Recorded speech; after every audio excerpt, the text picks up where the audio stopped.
All right, so it looks like we are live on Facebook as well as on YouTube. We'll give people maybe about a minute to notice this and see that we're doing a live stream. Hey everyone, if you're watching this right now, if you can see this stream, if you can see our video, and if you can hear the audio clearly, please add a comment below. Let us know that you're here. We're also going to share this. I'm sharing this in my Facebook group as well so that everyone can participate, and we'll get started in a minute. And by the way, once you add a comment, then we're able to see it on this dashboard as well. So make sure that you note down your reflections, your thought process as you go through this interview, because I definitely love the interaction component of these live streams, and that's partly why I do it, so that you get to partake in this collective experience as well. All right, so let's get started with the recording. What's up, Action Tribe? AJ here, host and founder of My Seven Chakras, my7chakras.com, the show where we help you calm your mind, relax your nervous system, and experience deep states of bliss. In today's episode, I chat with David Genecand about some transformational topics such as breathwork, endurance, overcoming limiting beliefs, and the power of the mind.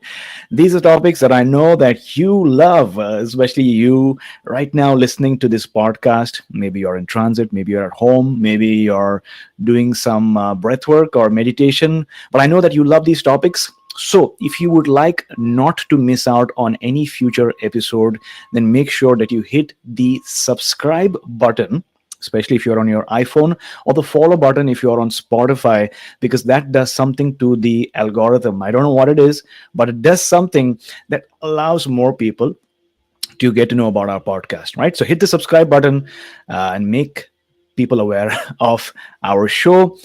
If you enjoy listening to this podcast, if you have been listening from before, then don't forget to take 2 minutes right now so that you can write us or leave us a rating and review on iTunes, because that makes a huge difference to our efforts of spreading the word and making a positive difference. So write us a review as well. With that being said, let's bring on our special guest for today, David. David Genecand is passionate about vitality and health and everything that revolves around nutrition, physical, mental, and emotional experience.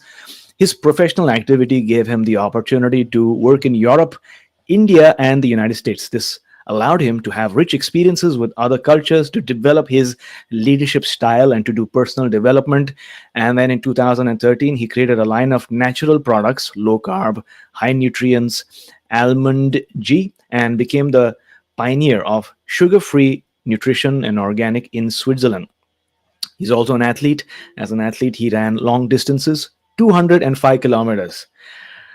Some people can say that they've not even traveled 205 in their cars, but this was as an athlete, and he developed his mind, his resilience, and mastered visualization and anchoring techniques.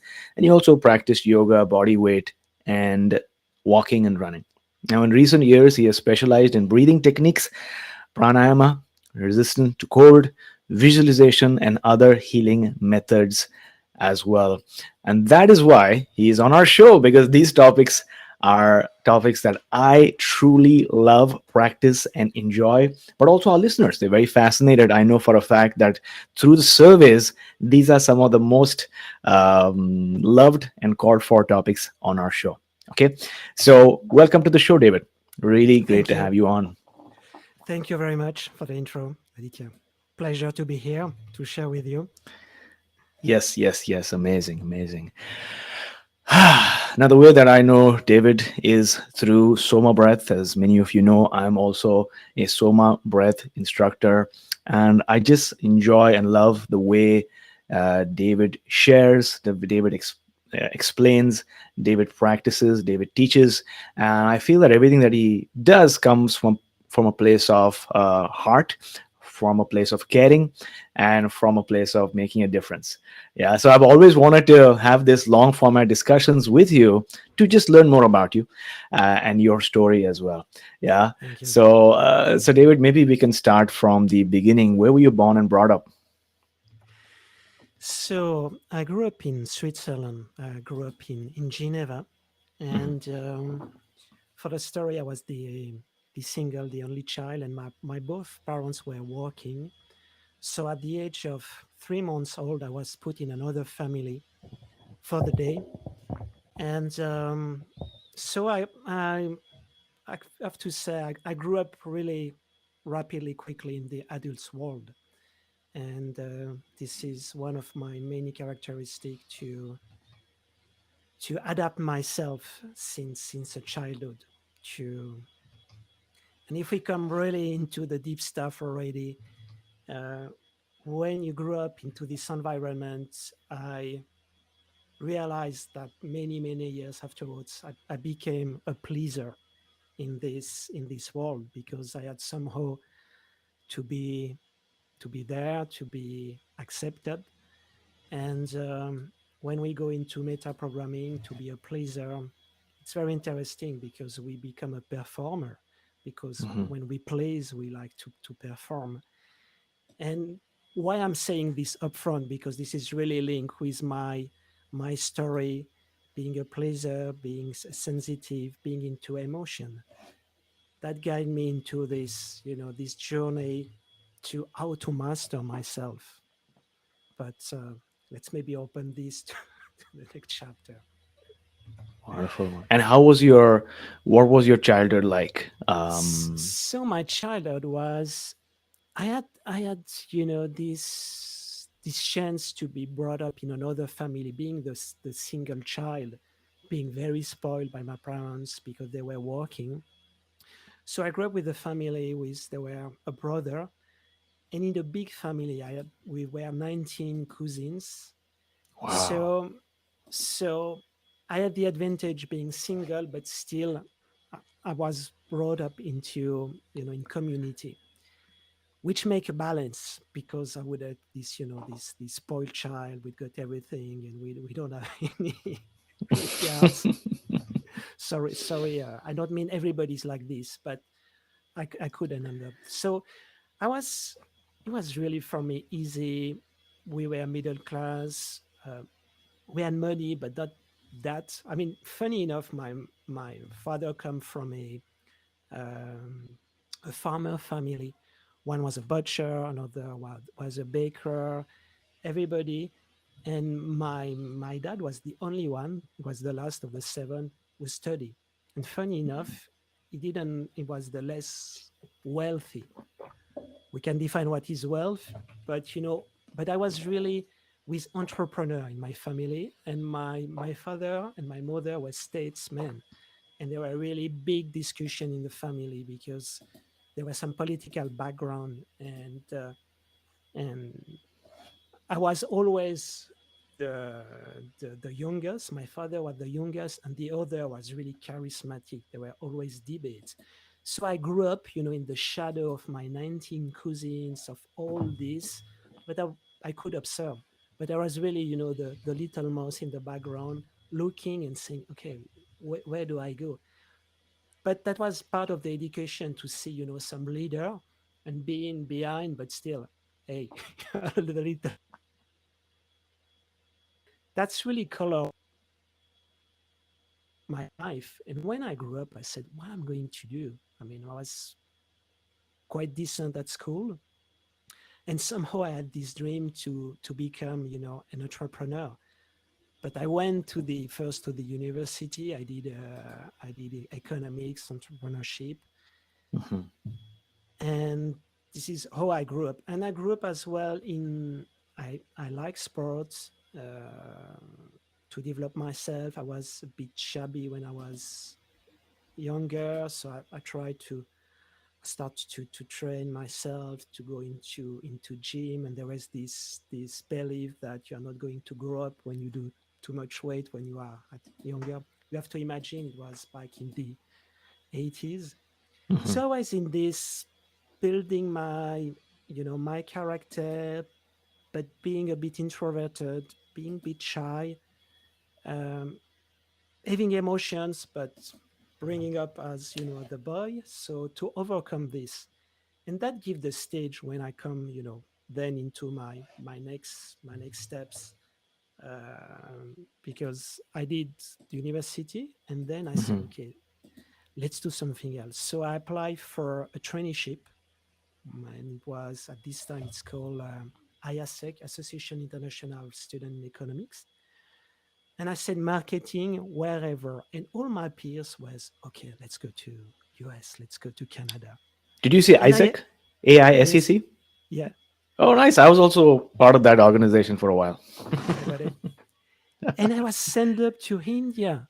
So I Oh. was 23, and it Hmm. was it was the first thing already. I mean, I was not at all into pranayama. I was not at all into yoga. Hmm.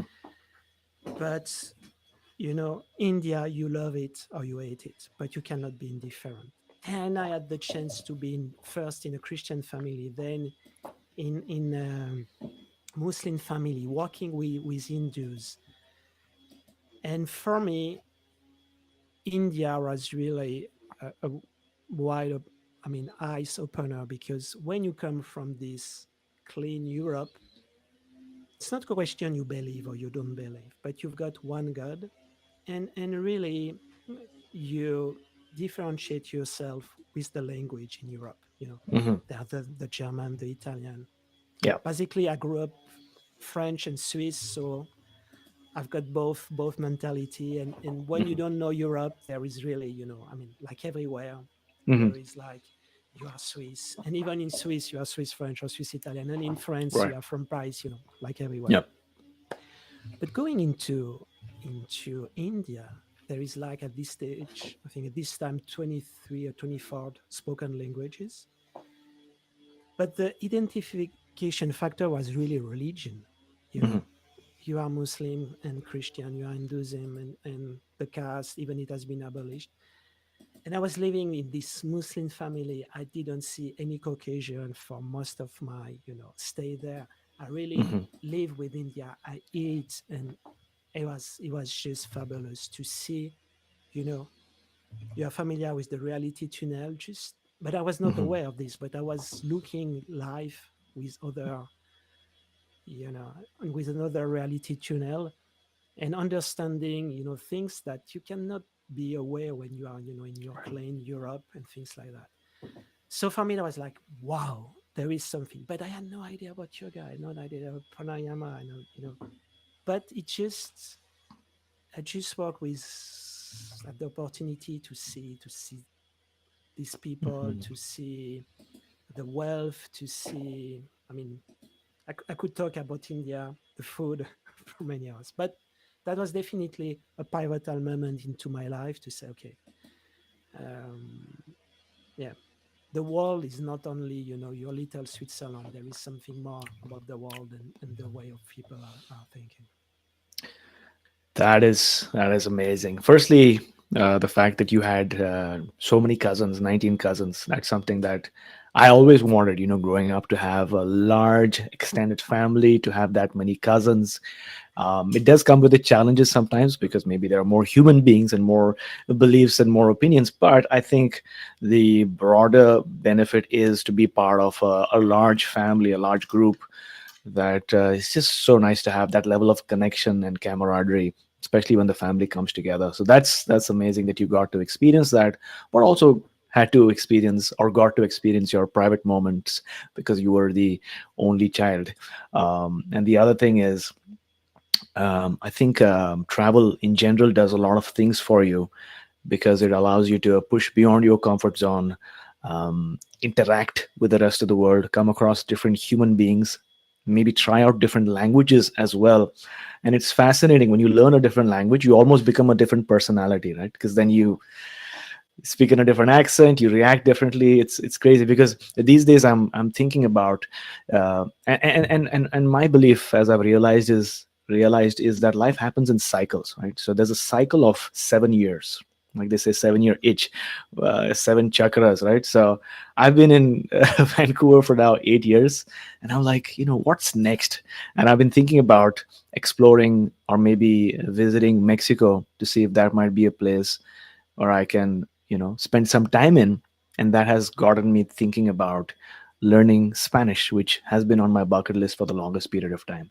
But true to your point, when you go to a different place, to a different locality, a different city, different town, you meet different people, and that creates neural changes in your brain, right? That influences the way you look at the world around you, but also relate to your own self. So that seems like a amazing adventure that you went on. Yeah, and the language, you mentioned this, but in Switzerland, I mean, two-thirds of Switzerland are speaking German, or even Right. is Swiss German, is Hmm. even no High German. Right. So if you want to do business in Switzerland, you have to speak German and of course English. So before that, I did some stay in Germany and even in UK for 6 months to learn English. And there, obviously, you go outside your comfort zone because you leave Mhm. home, mommy and Yeah. daddy, and it's very, very transformative for you because you don't understand everything. You have to find ways. You have to and this is, I think, a beauty living in Switzerland. No, I'm in the Swiss Italian part. My god family, I mean my family-in-law are speaking Italian and French, so I do speak. But there is, all this challenge always to communicate, and you get used to it. It's then when you move, then what to interact. I mean, certain part of the world, I mean, it's very difficult to speak the language, but at least you try to say a couple of words, to Right. communicate, because we have been brought up like this. I mean, and Yeah. I've been working all my life in a different language, so to speak. I mean, most of my life. Yeah. I think people are intricately wired to help you, especially if you're making attempts to speak their language versus you just, speak your own language. But if you try a little bit words here and there, whether it's Spanish or Hindi or Sure, whatever language, people see at least he's making an effort. Let me make go halfway, right? So that also is something that's sure. human nature, I guess. Um, but when you were in Isaac, which part of India were you in? So it was called Madras at this time, Oh, you were in Madras. Okay. and Got basically I had really a chance because some of my peers, they were really doing paperwork, it. but Hmm. I had to devise an ad campaign for Easy Cool Easy Shine, that was to clean the car. Yeah. So I was doing the marketing campaign, but I was traveling on the scooter in Madras. Hmm. um, so I was cover of uh, uh, dust all the day. And Yeah. but then I was working as well for a what they had blood gas tester. So basically they were doing a couple of things: engineering for foreign company like Vickers. So we had some blood gas testers, so I went to the hospital in India. They were launching an exhaust pipe tester for the lorries, so I went to the Tata factories. So I had really the chance, because I was white, speaking English was like a representation for the company. So I really saw many, many, many things in India, and I live with India, because this is the other thing. Hmm. When you travel and you go to hotel, it's not Yeah. entirely when you travel with the people, when you see the custom, this is really you get from the inside. And they are traveling, picking postcards, or really Hmm. interacting with the people. And I think that's brought something for me when I went for my expatriation, then really to connect with the people, and Hmm. not only to stay with the expats ghetto, as I call it, and to mix, which is part of the fun. Got it. Got it. Yeah. I mean, for people listening, Isaac is definitely a great experience, especially for young adults who want to take on some kind of leadership position in different sectors. And I think the biggest thing for me was the exposure to different cultures and people from different countries. Because when I was in Isaac, I was in Pune, and I that was the first time I came across people from so many different countries, from Turkey, from Poland, and Amsterdam, Canada, USA, right? And so all these different people coming together to celebrate culture or maybe to do some project. That was really interesting, and different people took on different projects, so you had that level of initiative and defining your own learning curve. But that is something that is highly recommended as well. Now, how did you end up in, was it craft? You were in craft, right, for many years in the food industry. How did you end up there, and what was that experience like? So really, I end up because when I came back, my ex-father-in-law gets you had this, he exceed the speed, and he had his licenses license driving. Gone for a month. Okay. So I went. It was another part in the Swiss German part. So I went to work with him Hmm. and to make the chauffeur. It was cool. And but basically, I applied to a couple of companies, and at this time already, I was already doing some relaxation technique Mm. and visualization, really basics. Yeah.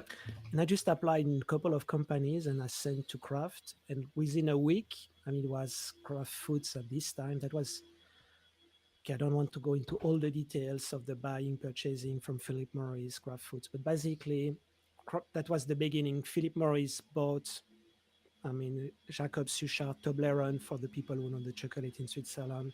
There are Yeah. different business, coffee, and so on. So I end up with the new generation. And then I did 20 years across the continents with this company Hmm. in business units, in plants. I was in finance, but doing corporate Okay. finance. I did pension fund as well because in Switzerland we've got the pension fund. I did cash. I did everything, and I ended up in headquarters. And so I could really grow up into this company. And when I realized when I came there, I was really sensitive and emotional. Of course, I tried to be the man who is in charge, but each time at the Hmm. beginning when I had to speak, and the more I went into leading role, I said, "Oh, that was this parallel when I was learning how to, my skill as a finance guy." Hmm. But I was as well very sensitive about my health and about my personal development. So Right. all this year, I was not the guy working from 7 to 10 behind the desk and doing nothing. So I was doing personal development. And maybe you are going to ask why I was doing personal development. Yeah. I So mean, you can share that. because I have this emotion, this anxiety, or when I had to speak, because I was working close in finance. When you work in the small business unit like Switzerland, you were working with the CEO, Hmm. with the top people, and you had to speak in German. And at least I was sometimes freaking out. And I really tried to decode, to decipher, but yeah, where does it come from? Why, you know? Right. And I had sometimes when I recall a couple of things that I have to speak, the credit card, and I was completely stressed and I really lost I was really, like panicky and I didn't get it. And Right. then I was promoted into, I make it quicker because there is my next second aha moment. I was promoted to my first really big director position in a plant. We were doing slices, food, and Lunchables for the US guy. Lunchables was bring to Europe, and we were Hmm. doing this. And I team up with the director. The director was coming from, he was a blue worker. He started as a blue worker, Yeah. and he just went up the ladder, and he knew everything about the plant, but nothing about finance. And for me, I knew everything. I mean, a lot of about finance, but not a lot of about the plant. And we team up very closely. It was my best relationship. And once I asked him, okay, I'm going to take 1 day off.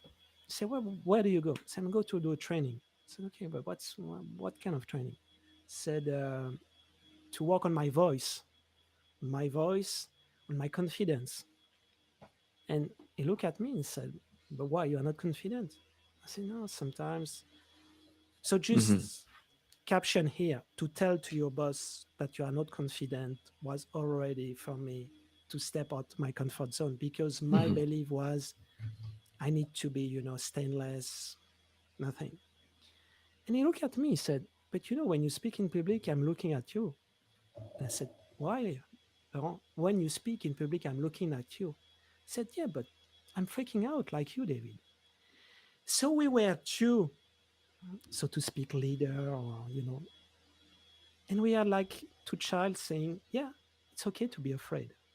And for me, it changed a lot of things, because, and then I work on other level. It didn't calm my anxiety, because I had to do other things to, and still anxiety is part of the game. Right. But I learned that it's not because you've got emotion that you cannot manage people. It's not because, and this is the time I went into non-violent communication, which helps me a lot. Remember, I'm a pleaser. A pleaser, it doesn't like confrontation. Okay. Just to give you some background. It's not, I was not, I were not able to confront the people, but it was for me a lot of energy, because this is not my default mode state. I am more a Mm. diplomat. I'm putting every people. I'm really good at connecting. And guess what? I had everything in this department, because I took somebody should have come on the board. He didn't came. He was below me, and he just make my life hell. And there were a guy uh, North African, and North African, they are really emotional as well. You are my friend. It's different culture. So I had everything to explode, and everything exploded. But then I was able to come back, to explain, and to use, like, you say, you can say to the people, I'm afraid, I am anxious. It's not, and that's open for me, other possibility, opportunity. But at this stage, I was still shaking, because I was not, so to speak, at my place, because it Hmm. was like a lot of, going up the ladder, not being aligned with my true self. I start to have a shaking pattern when I was eating, and it just followed me for a lot of years, because I tried to push. I was somebody, a performer to push, but I couldn't find, yeah, the there were anxiety, there was the meta programming. I need to perform, I need to be good, I need to go. So I was into this ocean for a couple of years. Hmm. Right, right. Yeah, that's definitely very relatable. I think a lot of people, irrespective of what their position is, have a lot of anxiety, especially when it comes to public speaking. A lot of studies say that people fear public speaking even more than death, right? And it speaks to, I think, the need for humans to be accepted in society and looked good in front of their peers. Now, I still very clearly remember my own journey of anxiety when it comes to public speaking. I remember this one time, and similar to your, right, like speaking in front of my colleagues and maybe doing some presentations, or maybe speaking to somebody higher up in the company. When I was working at that point, I was sometimes lost at words in terms of how to formulate the right word at the right time to create the right impressions. And I think I was thinking too much. And then this one time I just said, "Yeah, I got to do something about it." And I just looked up online and I found Toastmasters, and I gave a call to Toastmasters, and I started going there. Somewhere, somehow, I think that also helped me speaking in front of public, formulating speeches, and then working very meticulously to improve my communication. And also, part of starting the podcast was so that I could improve my public speaking, because and maybe I've improved over the years a little bit, but it's still there. And to your point, I think it's very important to be able to communicate well with our colleagues and teams, in an effective manner, tapping into our emotions, because emotions can be very powerful. We're also considering where the other person is coming from. So you spend a lot of time at craft, right? That 20 years. What made you shift? What made you change careers? What did you maybe not like so much about it that you wanted to change? Was there something like that at all? Or did you just feel that it was the next chapter? What was going on from a No, purpose standpoint, from like a career, long-term standpoint? I mean, I would like the free will. I mean, we can talk about free will, but Yeah. more the way I work into this world is more the events which triggers. I'm not the guy saying no, let's stop, let's do it. Again, I'm coming from to I'm a diplomat to and I'm very optimistic. This is another thing. So I see always the good thing. And Hmm. when I went to the States, I was really what we call an high potential because going to the States, to the headquarters, it cost a lot of money. So I was recognized as an IPO. But there were so many organizations. So within 2 years, I was like an IPO to nobody. So I was like being losing a bit my mentors as well, because this is something that in Europe when I came from, there is not this mentorship. No, it has changed obviously, but in the States they are really Right. into mentorship. You go with the mentor, and I was not really into that at this time. I didn't get it, and but hallelujah, I had other mentor to come to this position, but everybody was gone at this time. So basically, came the time where I was going up, and the companies say, you are costing a lot of money. It's time to go home. So this is how I was fired. I had a proposal in Europe. So like people are the best resource. So I jumped from one continent to another continent. I invested, but that was my choice. I'm not playing the victim here. But from one day to another day, I was part of the productivity and was gone. So this is how I end up back in Switzerland. And for 20 years, I wasn't in my own home. I was parachuted in Geneva because it was where I came from. So I have to reinvent myself there to Hmm. either to make a shift in my career and yeah, to change something. I was like early 40s, so it was time to do something else. But during this time, I started running Hmm. because remember I was always doing development on the side, doing this thing, and a friend of mine made me discover.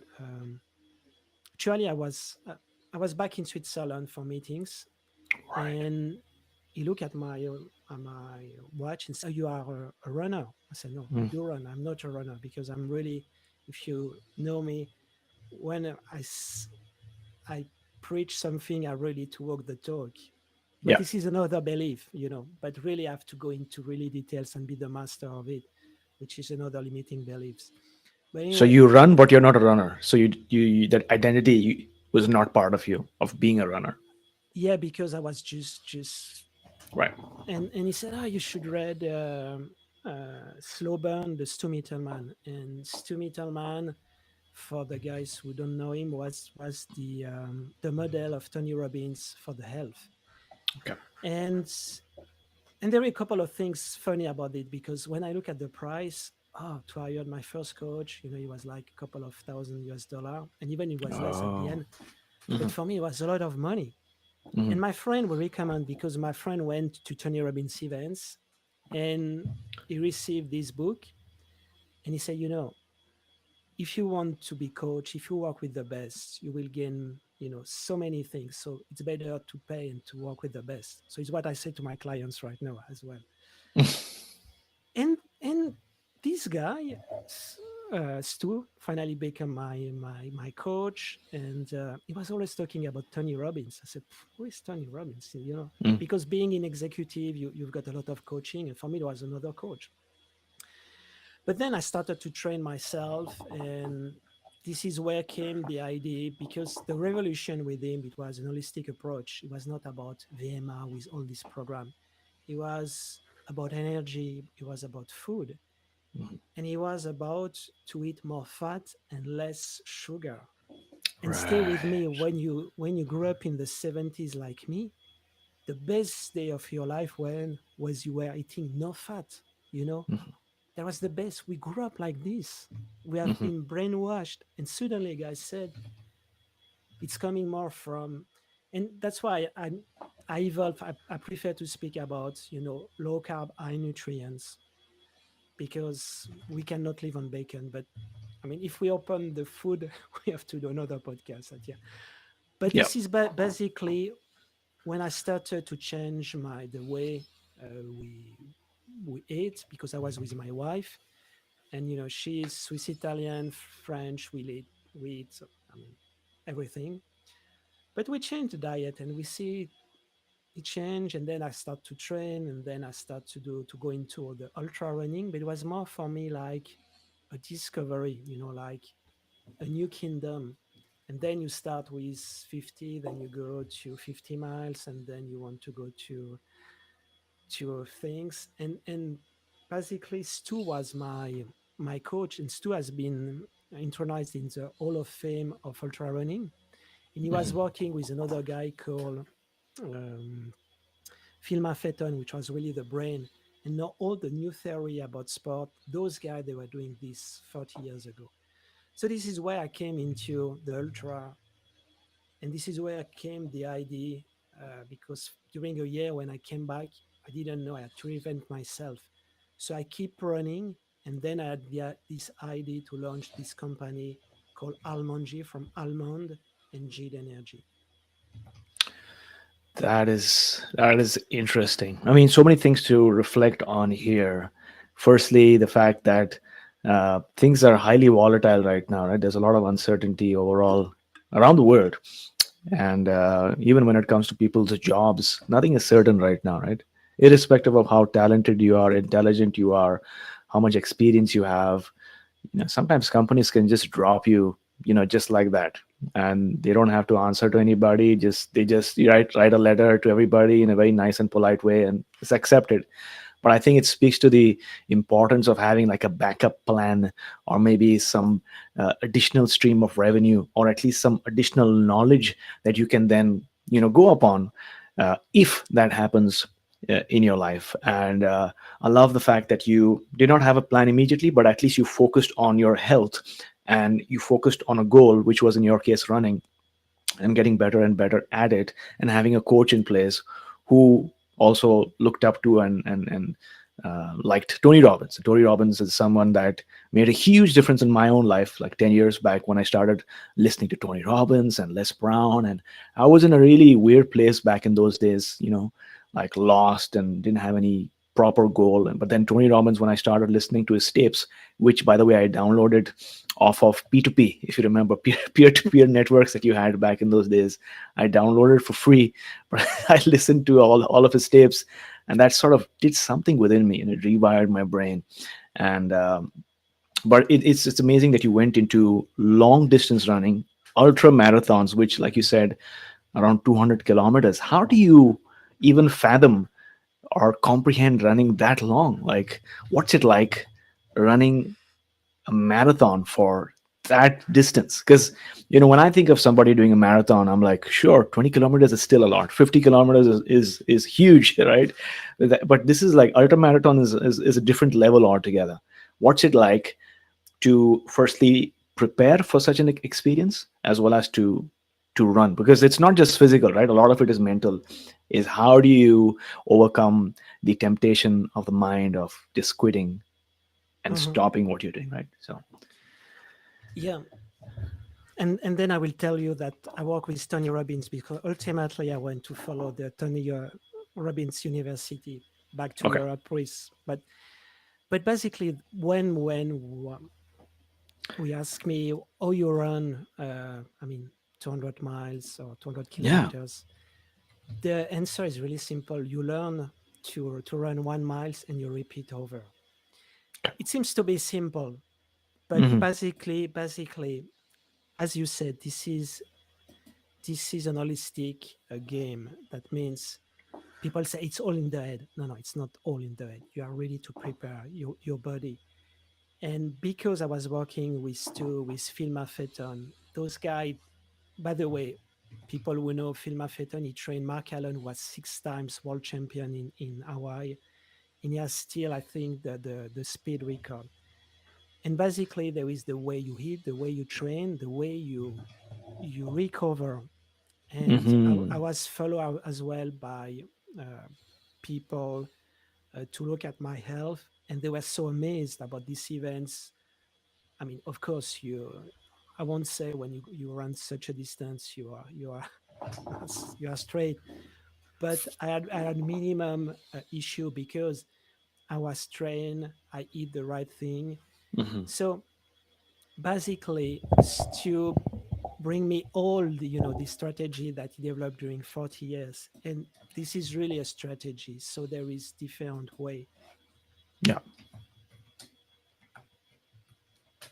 So it's a combination of. Sorry, I think I lost you there for a second. Best the people that are running. Sorry, we lost you for a couple of seconds there. You were talking about why this is all a strategy. If you can continue from Yeah, there, that would be awesome.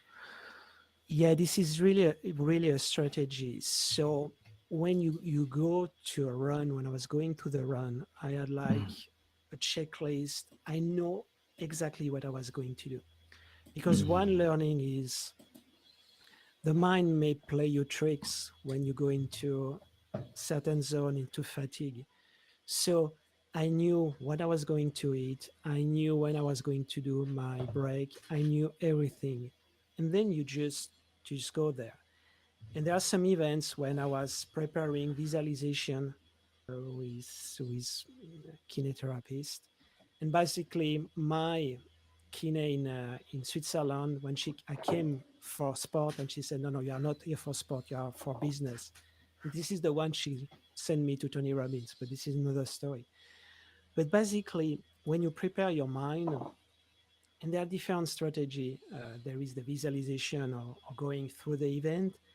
There is what we call in sport, you can use animals for the flow, for different things. You've got your animal totals.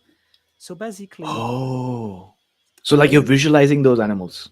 yes, Yeah. and Okay. then you bringing these animals into the game. But there are some events I even didn't do any visualization because everything was already in place. Yeah. Because you work on what we call the 4C, which is combativity, courage, concentration, and always forget one of them. So you make anchoring. I mean, I guess triggers. So you train these states, and like Tony Robbins speak like this, you change in a heartbeat. So this powerful, resourceful state you work. So Yeah. basically, when you run such a distance, Hmm. to give you an idea, when I was training for the events, it was like a 3 months plan, Right. and I was walking a lot and running because the game is to be on your feet. Hmm. So basically, there was always a warming up, but I was walking like one training was 5 hours, where I was doing, I think, 40 kilometers, and one was 6 hours, and I was doing 50. Um, twice, I mean, each time a week. So I was doing this plus running. But basically, you build up, you build this. Yeah. But doing this, you build as well your mental. When you train, you have enough time to train your Right. mind, so you don't need to do extra session there. And then Hmm. you put everything together, and you go progressively. You don't go from miles.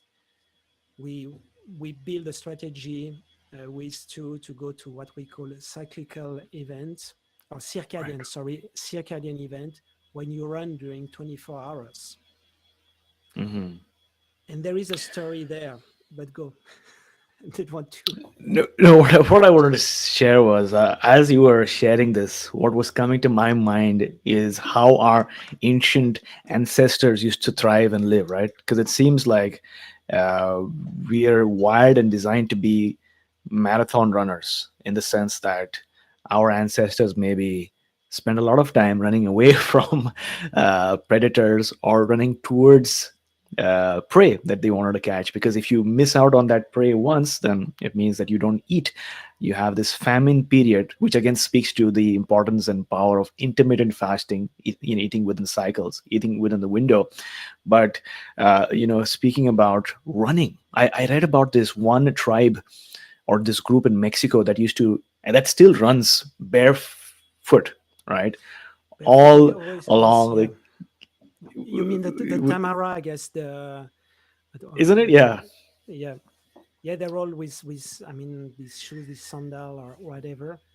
Right. Yeah. Yeah. Yeah. Yeah, And their feet are shaped, very differently, right? Because of so much of running, because of maybe barefoot or almost bare feet, that this very thin sliver of leather or some slippers that they do wear. It seems like there are many benefits of running bare feet. And what I wanted to also share was, when you were talking about running in a marathon, it seems like there's a lot of things that you can bring into your own life, whether it's running a business or being in a relationship. The mindset of being a marathon runner, resilience, not giving up, having the right mindset, having the right approach, preparing for these things. So that's really interesting.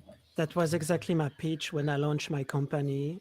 I Hmm. said, this is a metaphor. We don't care what I run, how many miles. Okay, it Right. can be impressive, but it's how.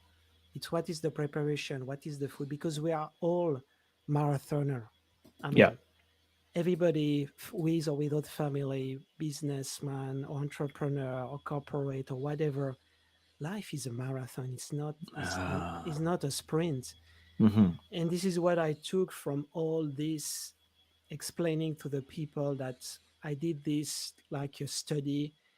And on a long term, I don't think is really smart and healthy to run such distance. And basically I was doing one event per year, and I was Yeah. recovering 1 month.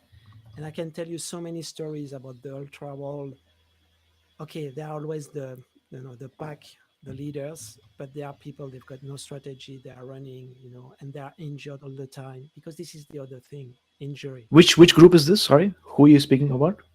No, I mean, in the ultra world, In the some outer world, yeah. people some people, they are just running from one event to another, they get injured, Right. they are sick during, they are like farting, they are like throwing, and they think they are the king of the world because they are going there. Yeah. Of course, they are resilient, but there is another thing called to be smart, and it's to Mm. learn to use this technique to your health, like the cold. I can tell you a story about the cold. You know, That the was my more next question. the Exactly. because all, you know, let's come something really interesting now, Mhm. where, being working for craft as a finance, being Mhm. an ultra runner, Yeah. being an entrepreneur, now being a life coach, a SOMA master trainer. I'm just redecorating my hammer. When I was on the dark corporate, the food, the processed food, and now I'm in organic, and now I am a life coach. but it doesn't tell me about my development. I love this. Bruno told me, one of my coach, redecoring your armor. You are just seeking for the next badge, the next reward, because I'm not enough. It's very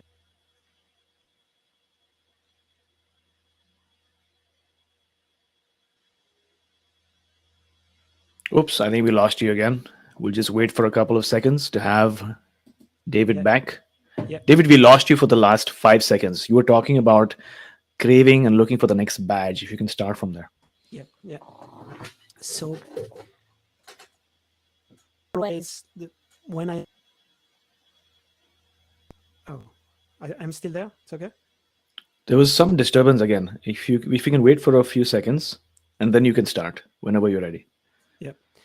So I was saying that it's always chasing, for the next reward, but Yeah. but you are not changing the story. I just put more, like organic sport. It's more glamorous. But if you are not aware of what you are chasing, what you are doing, if you are not contributing, if it's only for you, to the party, and we need to realize that the top performer is what I explained when I train my mentee, that the not enough is for the top performer or for people they treat like shit. But this is the same mechanics. Some are more maybe healthy, push you, and you don't need to be ambitious and do things, but you need to be aware to these mechanisms, that okay, what is my next, you know Right. and if I go no more deeper, this is more like stop the search. Stop. You were saying, I move away from what I don't like, or I move towards what I like, which is the principle. But the more I know, I realize, the more I say, okay, either you, first of all, you need to be aware of this meta programming, because you cannot mend what you don't know.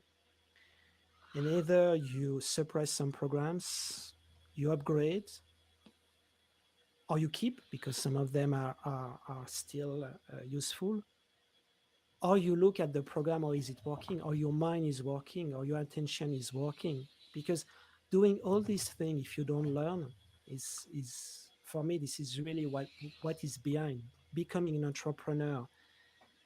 Learning about the people, learning about myself, it was always in parallel with all this stuff. And you come to a point where right now there is some pieces coming all together. I'm not saying I'm enlightened. I don't say I don't have an ego. I love myself. But this is what it's come when you challenge yourself as well, in a smart way or not a smart way. It's as well to see how the mind or the thought is working. And this is where more I am now. So you were talking about the cold. What does the cold do for you? How did you discover the cold? Um, because you were sort of transitioning also between, from long distance ultra marathoning and the impact that cold had on you at a certain point. Yep. So for me, I discovered really the cold with Mr. Wim Hof, that Okay. who is well known. And you can imagine an ultra runner going into the cold. So I went full blow, and I discover I had to prove myself again. I had to prove myself. I did parachuting, I did ultra running. You have to prove something. You have to go beyond the limits. Yeah. And when I realized, instead of having cold all the day, no, I am using the cold as a tool. So the top performer will say cold the morning and hot the evening. And really, for me, the best thing, and believe me, I've done many things the morning, is a cold shower. It's a reset. Yeah. This is the best thing, baby. This is the best thing. Really, what I learned with this. And no, I don't force myself. When I discovered the cold, I was doing all the cold and this so do you call back this back effect when the blood is coming and you're shivering. Yeah. No, no, I am using my head. And Right. when I train with the people, I use this as a recovery, as a reset and reboot, and I love Nice. it. Nice. Yeah, I love the cold as well, and I do daily cold showers in the morning, in the evening when I get a chance. It's fascinating how this works, how the body responds, and warm showers might be comfortable. It might feel relaxing, and I think there's a time and place for warm showers. Uh, but the experience that you have coming out of a cold shower cannot be replaced, cannot be replicated, right? Because it's such a triumphant moment of you overcoming the cold, and also physiologically so many things happening. Cold plunging is something I want to do more of. I've done a couple of them, and that's an amazing experience as well. But I think when the water is moving, like a cold shower, or maybe if you're in an ocean, that's even more difficult, right?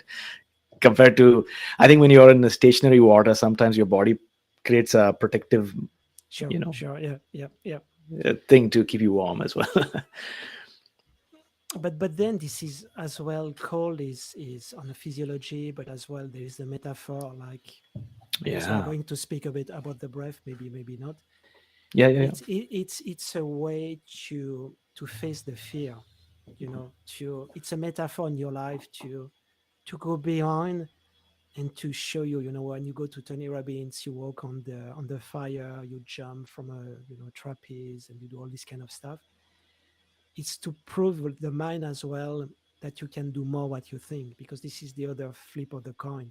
I say you have to be smart, but there is this balance by stressing yourself, pushing yourself, and you can believe that you can do more. So this is the thing.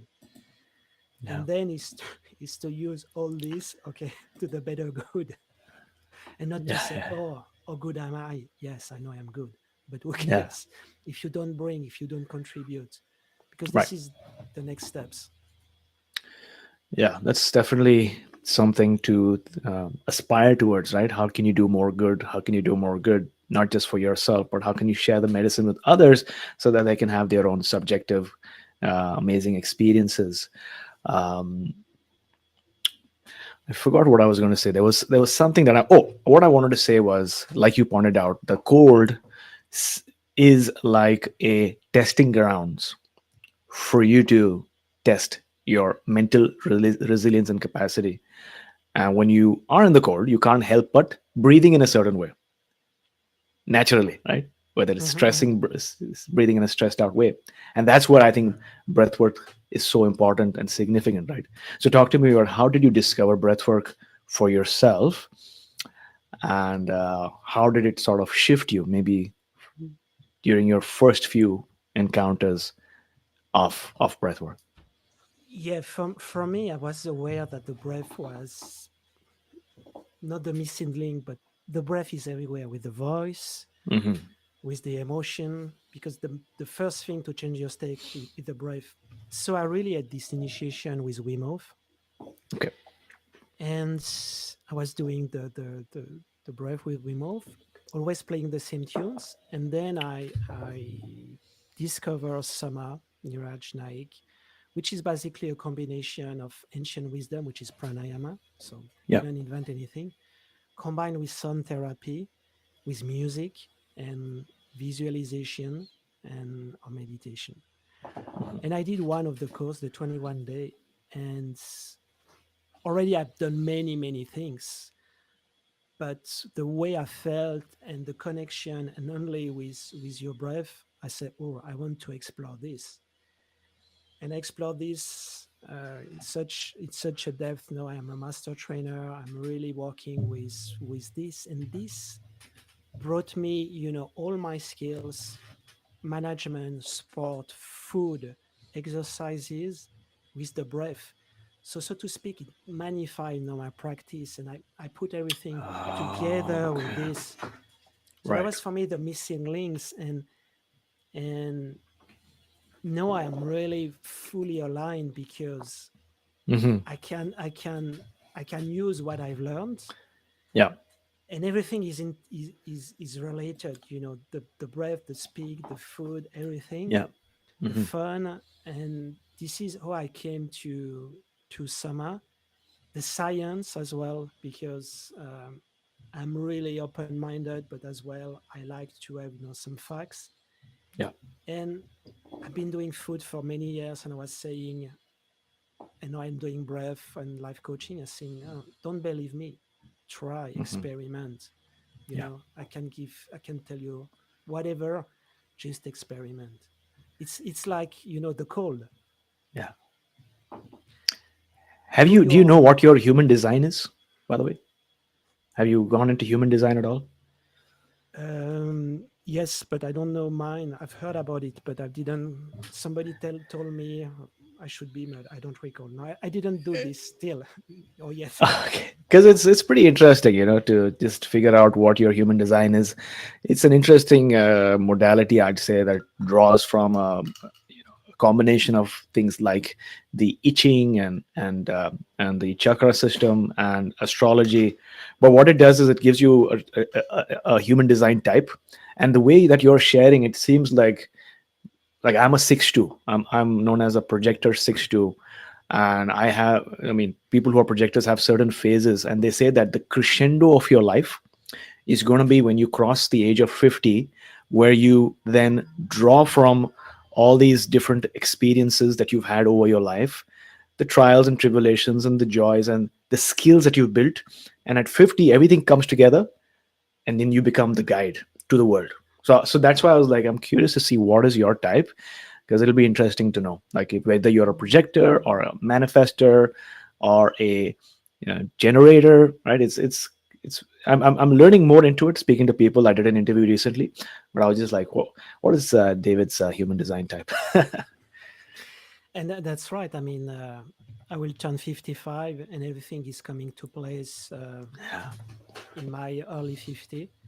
Hmm. And we are talking about the alignment with all, because being an entrepreneur, I had to meet my certain fear to go over and to understand. And sometimes some people said, yeah, but what the breath did you bring at this stage? Hmm. And I realized I share something. Even with all my anxiety and things, I was functioning into the world. Okay, I Hmm. was still performing. Hmm. But there is a difference to perform into your really your zone, or to push yourself every day, because this is something, when you push yourself every day, you are going to burn out anyway. Yeah. But what I can see now is with the breath retroactively, I was able to see fears or mechanism that I was not able to see because I was too much fearful, or the meta programming was really deep. Hmm. So now I really start to see at things like, really, I had another aha moment in terms of spirituality when I was younger, and a friend was telling me, the art is undoing, is doing nothing. Hmm. And for many years, okay, what the shit? I mean, what's doing? Undo the thing. Right, right, right. And right now, I'm touching this with the mindfulness. Is looking at meditation. One art is really when you are conscious, you look at the thing, but the art is doing nothing. Is to let it happen, to be conscious. All your thoughts, either you are in the striking zone, or you see, okay, am I the thought, or am more than that? And for me, doing nothing was, wow. Like Hmm. attachment, don't attach yourself. What does it mean? Yeah, when you love somebody, you give the key, you got your inner child, whatever is your metaphor, you give the inner child because you couldn't give it to yourself. And Yeah. when the guy or the girl is gone Yeah. with the part of you. Yeah. So all these things, it doesn't mean I have Mm. transmute, but I see so clearly things, because what I didn't tell you, Aditya, is like, when I am going into a subject, I am reading all the books. You told me about it. Yeah, you like to specialize. Yeah, and no, I try to, but I read everything many times, and I was reading all the Right. concept, but the thing is not knowing. But Mm. all this thing now is coming, and with the breath and with the pranayama, and as well, you said the age. When I was younger, I was more idealistic, but now with the age, and I think it's something, an advantage when you speak with the people, because you Mhm. they can resonate with you, because you don't sell Right. them nirvana, you sell Yeah. a life experience, and you know there is upside downs. And I can really more connect with elderly people, because people went old, with many things, and things are working or not. So when you get certain age, Right. you've got this balance. It doesn't Hmm. mean, you know what I mean, it doesn't mean, but life experience is life experience. And Yeah. this is, I think, something interesting. Okay. Yeah, I totally agree. Feels like we as a society are confusing between data and knowledge and wisdom. You can have a lot of data, metadata. Data is everywhere on YouTube and Facebook. Just because you have a lot of data doesn't mean you are knowledgeable, which is like the next step. Just because you're knowledgeable, it doesn't mean you're wise. Wise comes from experience, whether it's success or failure, because failure teaches you more than success does, because of the reflection that you get to do as a result of failure.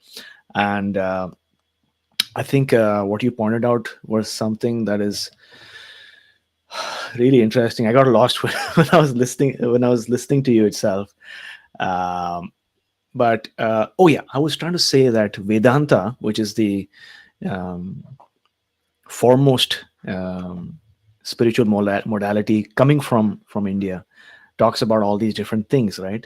Everything is an illusion. The only true thing is consciousness. Do not take too seriously your emotions and thoughts, because that is temporary. Whereas the only thing that is permanent is your consciousness, the observer, right? And so Vedanta is very interesting, because it says that the best knowledge is direct knowledge, which means that if I tell you this knowledge, then a small percentage of the population will understand it and will embody it, which means that they will know it, maybe from this lifetime or maybe from a previous lifetime. They know it. They're like, sure, this is all of this is illusion. But most of the population will take time. And that's, I think, why experiences are there, right? Because experiences, whether it's a breakup in a relationship, oh, you lose something, and then you attach so much, then you realize, you know what? Non-attachment is the truth, because the only love that you can find comes from within, right? You're seeking outside for everything that is within, whether it's a relationship, whether it's a job or a business. And then your approach changes, because you're still doing the same things. You're still pursuing a relationship, you're still doing a business, but you're not attached so much to it. And that's like a whole different ball game altogether, right? Yes. Yeah, and I'm really particular, because I mean, I learned all my life to change states. And in Yeah. breathing, in cold, you change state. And Right. it's really important to function, to be able Mm. to change your state in a heartbeat. Yeah. And I've got many tools like you, I am sure. Right.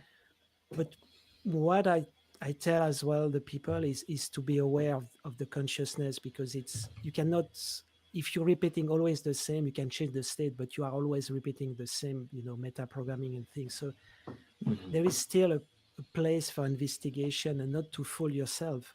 So Right. there is, but life is ambivalent or paradoxal, because you need certain program to perform, but like you say, leave your heart, I mean, on the feet of Buddha, and go to the war.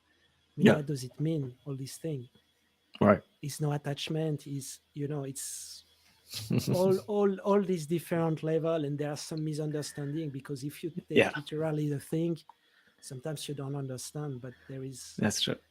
all this wisdom, all this metaphor, and you navigate with this. And as you say, wise wisdom, we were always laughing about our grandparents, I mean, sometimes, but the more you get there, you see that, because they have seen the life, it doesn't mean You they've do. got Yeah. all the key, Hmm.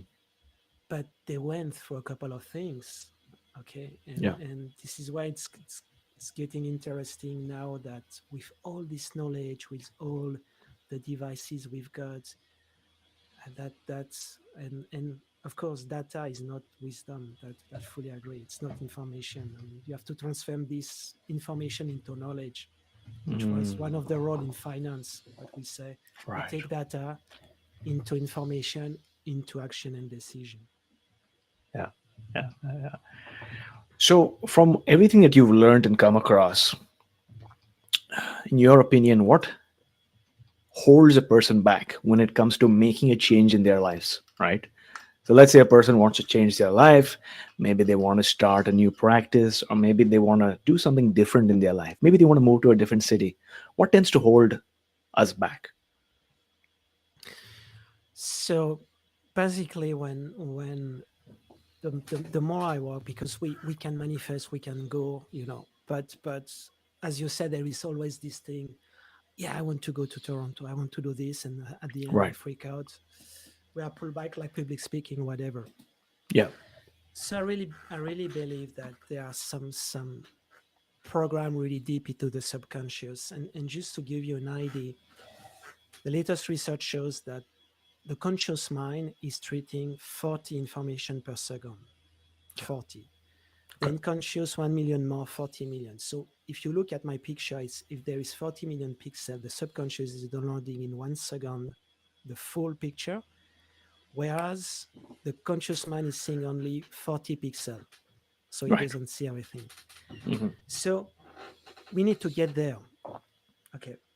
If I am here tonight, is because I take the action to press and to come here. But then I make a decision before, and before that I made some thought. Okay. And we say we've all been there. If we stay on the thought mode, on the conscious, next time I will do better. And guess what? Next time you're shaking on your next public stage, whatever. Hmm. So you say, okay, I've got feeling and I've got emotions. All right. So I stay on my emotion. But what we forget is that we've got billion of information for the physiology.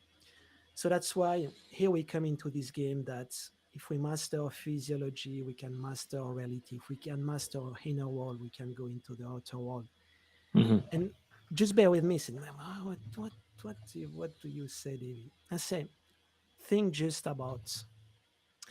We know that if we exhale more than inhale, we can quiet the mind. So if we've got erratic thinking, erratic, monkey mind, and we need to take a decision, it's not going the best decision. But just by changing the physiology, this is one way to quiet the mind, to see the thing as it is, to quiet the emotion. So really one way is first of all to be aware of what our limiting beliefs are. Hmm. What is holding me back? And maybe I'm going to give you a scoop, but the more I work with therapists is I Hmm. am not enough somewhere. I'm not Hmm. enough. I cannot do it. I Yeah. won't be enough. I would be abandoned, which is the second primary ones. We are talking about public speaking. Why are we so afraid? Do you know why we are so afraid? Why is it? Is it because historically our survival depended on being part of the tribe, and by looking stupid in front of your public, we are afraid that we might get rejected forever and not be welcomed, and be part of the tribe, so to speak, and Yeah, then die as a result and not be able to survive. spot on. This is exactly it. But this is so wired. This is so ingrained that Yeah. boy to change it. So this is this kind of thing. It's first of all, again, you cannot mend what you are not aware of it. And then when you are aware of it, you can have strategy, working with breath, with hypnotherapy to reprogram yourself, to do baby steps. I mean, then there are different way. But this is the key. And this is a story we tell us. But this story we tell us, I mean, in the subconscious. This is why it is so powerful. So this is why it's important to look into it, to access into it in terms of relaxation, go into the brain frequency, and to be able to move. And Right. again, there are certain things we need to keep. So I think this is one of the key to, is there free will or not free will? Eastern or West? On West, we think we are mighty, we can do everything. In East, we at the extreme on Buddhisms, we are robots. And Right. again, it's not that simple. Right. And I think one way the yoga, the tantra is that no, we are not the mighty God, but we are not robots, so we can still influence. And this is part of SOMA, part of breathing, but part of this game. Yeah, that is such an interesting question, right? And I keep asking this question to my guests all the time to see what their perspective is. Do we really have free will, or is everything predestined? And I like what yoga says, because they say, "Yeah, you're right." Irrespective of what you say, you're right. Because yes, we do have free will, but not in the sense that we think. Because there are so many, like you pointed out, right? We have this meta programming that is, from our childhood or maybe from past lives as well, that is pushing us down this current reality tunnel. And first we need to cleanse all of that preconceived notions, limiting beliefs, feeling of low worth. Then I guess at a certain point now we're taking actions, but it is in alignment with what we truly want, or what XYZ person wants us to do. you know yeah, that's so fascinating that we get to do this. So, how did you get into regression? Because that's also part of what you do, right? Is that past life regression? Yeah, this is more inner child. So this is a technique to revisit the past and to look into the limiting beliefs. So there are some protocol, Yeah. and regression is one thing, but then you need to upgrade, which is which is the next part, because going back, you are going to revisit, you are going to help. It's metaphorically, but again, the subconscious is working with symbols, images, and emotions. Yeah. So basically, you send your older you to help the younger you. So for the guys, you go into a mission, because the guys, they are more mission oriented, action plan, and okay, I don't put people in the box, but usually it's just a question of wording. But you get back, you see at your limiting beliefs, and you see that you can know, you grow up, Yeah. and you can upgrade this. So this is an interesting way to navigate into the subconscious and coming back. Yeah, that is a very interesting concept, right? Because different people have different viewpoints. Some people feel that there is no time, and although our conscious existence is here as a person who is 25, 35, 45, 55 years of age, the person who is 5 years is still existing somewhere, someplace, in some distant quantum realm. And I think the most beautiful thing I did once, or multiple times, that actually, whenever I'm doing an inner child meditation, is to visualize that your inner child literally in front of you, and just give them a hug, or pass on a message of assurance, and it does something to you, right? Even though Yeah. it's in the mind, or maybe you're connecting with something, it does something to you that then changes you in the Yeah. present tense. Yeah, there is a nice meditation, and where you woke up into your house when you were between 3 to 11, Hmm. and you go to visit your inner child, and you bring him back where you are. So the upgrade is maybe a bit tech, but it's to reunite, this part that you think you are still the little child, that you cannot pay, you cannot do this. Is to Mm. bring him back and to say, you've got a choice, baby. No, change your story. You are not alone. You can enjoy, you can dance, so there is this Right. reunification there. Hmm. But you know the more I'm talking with my good friends, Rias Peter in Australia, which is a really good therapist. Riaz, I'm going to have him on the show. We're just trying Oh to figure yeah, out is timings. yeah, is my buddy, is really Yeah, yeah, yeah. really good. But Uh, the more we talk about what we see, is that there is not one size fits all. You have to yeah. to to open the world, and maybe Hmm. this is going to work with you, but not maybe with other people. So, Hmm. and this is where, the more you work, there is not one therapy, one thing. No, there is many ways. And body, you are talking about time and space, because we Hmm. all relate to space and time, but we are in the process. you know I may be not the same after this talk, and we are not the same because we are processing new ideas. Yeah. We are in action, like a relationship. Hmm. It's not like something, an object. So it's evolving all the time. So that's why it's so complex, and we are misleading the thing because we project this into space, but we are always moving, we are always changing. Right. And that's another key where, it's not like, okay, I push this button and you are going to feel better. It's much more Mm. complex.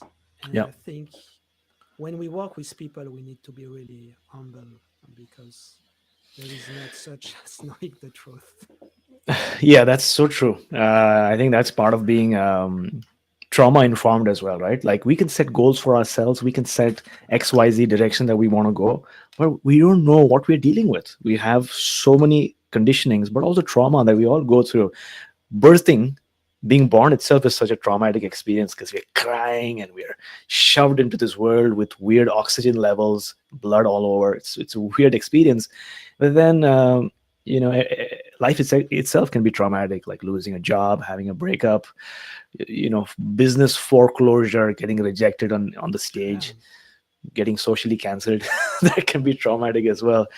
And so for me, part of what I've learned is not taking life too seriously, but also giving myself time to heal, whether it's 1 week, 1 month, or 1 year, but just also making those small steps towards a transformation and seeing what works and trying different things, and not knowing that not one thing might help you, but then your transformation might just be one step ahead. So keep trying out different things. And you said something really important, is to love and not to be serious. I mean, I've got a mantra. When I'm Yeah. doing things, I'm really serious about things. But Yeah. then we say we open the apéro chakra. Apéro is a drink in French. So when we do, a workshop, and at the end I said, okay, no, the apéro chakra is open. Everybody's laughing because there are so many. I went to so many retreat and people are that Mm. serious. It's Yeah. okay, but Yeah. Yeah. just Yeah. sometimes make a laugh, because, as you say, we are human being, and Mm, so it's all that's this true. balance about the life, the whys. We come now in society where we don't dare to say some things, Right. and they are right things. I mean, I'm not going there. Believe me, but sometimes you need to make a laugh, and I think this is Yeah. part of the human being. It's Hmm. we just make a laugh from neighbor, but it's okay. Yeah. It's not going to be traumatic. Yeah. And I think that's why these awakened elders, you'll see them laughing all the time, right? Because they're laughing for no reason, because they know that everything is an illusion, everything is a joke, and joy is the only gift that we're having to experience. That's it. Just laugh and be merry. Whereas the ones who are learning are like all serious, and I want to prove myself, and I want this person to have a good impression about me. And in India, growing up, we used to have these parks where you go for a walk at 6 o'clock in the morning. You'll find a group of 30 people laughing out loud. These are like laughter clubs. It's very popular in India. Like ha ha ha ha, ha. And you start artificially, but then at a certain time you're literally laughing. That's not only good for health, but then it's building community, right? Laughter clubs, and I think it's now a movement across the world. But it was very popular in India growing up in the 90s. People laughing for no reason at all. Um, awesome. So something exciting for you. You're having a retreat, right? In Florida. So tell us about that. Yeah, I'm sure our listeners are intrigued to know more. Yeah, this is the theme is based on the awakening. This is break free from your past. We were Right. we were talking about this to connect with your breath, your mind, and your Yeah. soul. And really, if I could reduce to the max, is really a transformation step. So the first day would be what we call the initiation. Is you take the map, the compass, and where do I want to go? Hmm. And what are my blocks? Because again, in any transformational journey, you mention it, we need to look what hinders you, why we are pulled back. So this is really the first day to plant a new seed, and to cut all the cards from the past, or start cutting, because I'm not going to overpromise. This is a journey, and it's all coupled with music, with the breath work, with the SOMA technique. The second day is what we call the awakening. Is how am I going there? What skills do I need? because when I go, you know, to A to B, maybe I need to equip my donkey, my horse, my so what skill, what means, what values maybe I need to develop, Right. and to be successful, but successful in terms of where I want to go, where is my true self, because Yeah.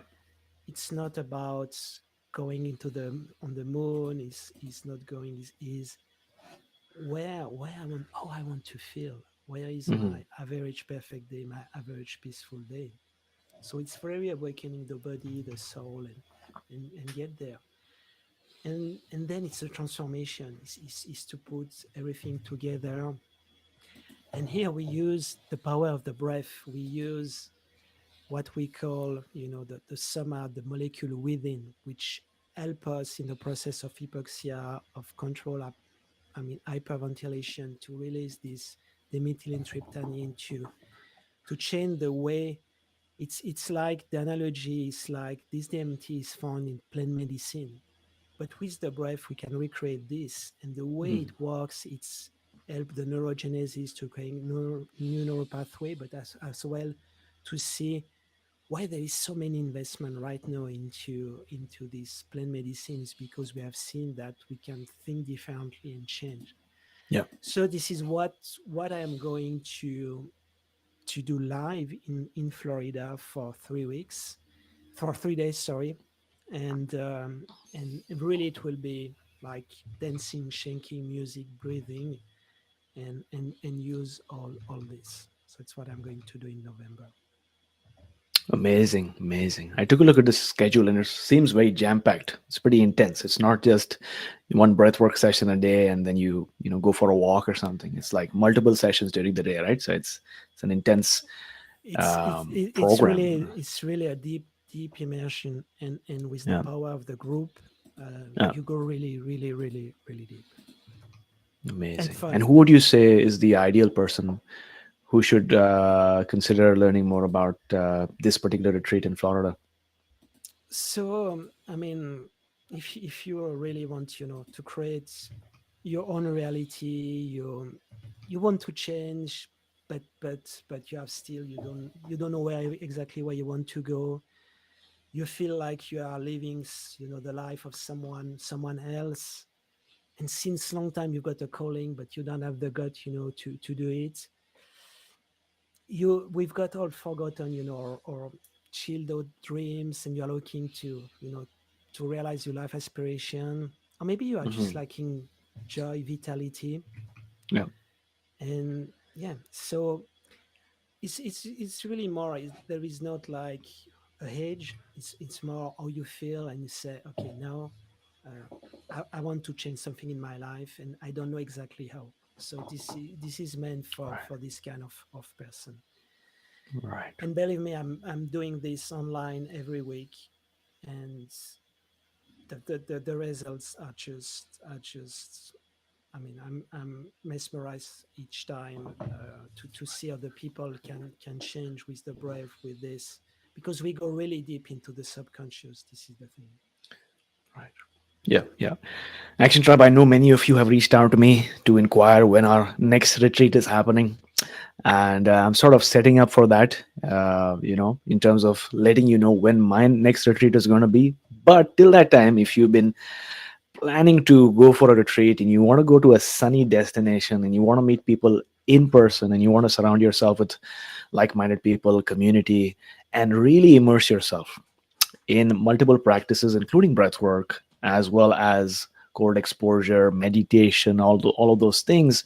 And like you pointed out, David, yes, there's a lot of talk about plant medicine as well, but I'd say it's not for everybody because you got to be in the right frame. You got to think about set and setting. You got to be with the right person. And it's longer, like 6 hours, 8 hours. Breath work gives you, I would say, similar or if not better benefits because I've tried both, but you can get up, recover, and just walk around normally. That's the best part about breath work. So if you have been wanting to go on this retreat, I would recommend that you consider or at least learn more about this particular retreat because you're going to be in safe hands with David in Florida. I wish I could make it, but this time I can't. But we've made a link for you if you want to learn more. Go to my7chakras.com/Florida. Florida. My seven is a word, my7chakras.com/FLORIDA to learn more. And if you decide, tell them AJ sent you, or say that you listened to this on the My Seven Chakras podcast. It'll make a difference to me. I'll feel good about it. David, will definitely have this link up in the show notes. My last question as we come to a close for today's session, which, by the way, has been amazing. Loved chatting with you. What is, according to you, the true nature of reality? Based on everything that you've come across, do you think that this is an illusion? Do you think that we are living in a hologram? Are we living in a different reality and then projecting this? Or do you have some other theory? What do you feel is the true nature of reality as we're living it right now? So I mean, here we are into a duality with the Yeah. body and the mind, which is based in religion, the way Yeah. we see. And either you can think it's only in the mind, or you can Mhm. in the body, or you are more a scientific way. Right. Um, what I really believe in is everything, the power of the thought, everything is in your consciousness, everything is projected there. It could Mhm. be the sound, it could be the mood, a thought, whatever. So I think the only thing I believe right now, that's everything is created from there, and there it's not exactly the head, it's the consciousness. Yeah. And this is the only thing. I think the reality is there. If it's mind and body, I don't know. But one thing is we cannot debate about the consciousness now. Is whatever arises, there is this. Then we can go into the observer, the thinker, all this thing. But I think this is for me the reality. And the more I think, I come back to this: undo the thing, stop searching. The more you undo, the more you realize that you everything is created there. So this is for me: either Right. you look at the nature of reality, or you are lost in thought. And we know how to be lost in thought because we practice since many years. Yeah. Yeah. Yeah. So this is Yeah. the only thing today I'm come across. And yeah, there are some relief when you've got the glimpse, because again, whatever nirvana enlightened, and I would like, when even I don't care. Yeah. But the more I see that like this is undo, step back, look, and just look at the power of the thoughts. And but what I know is I am not the thought. So this is my conclusion. Amazing. How can somebody listening to this show learn more about you? So basically my site is bylittleseed.com. So this is where you can find me, or you can find me via SOMA as well, at david at Right. somabreath.com. Amazing. Amazing.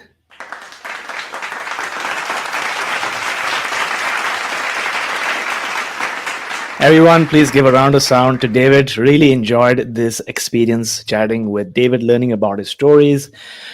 We've known each other for now a couple of years, but this was an opportunity for me to learn more about you, a nuanced conversation about everything about your life.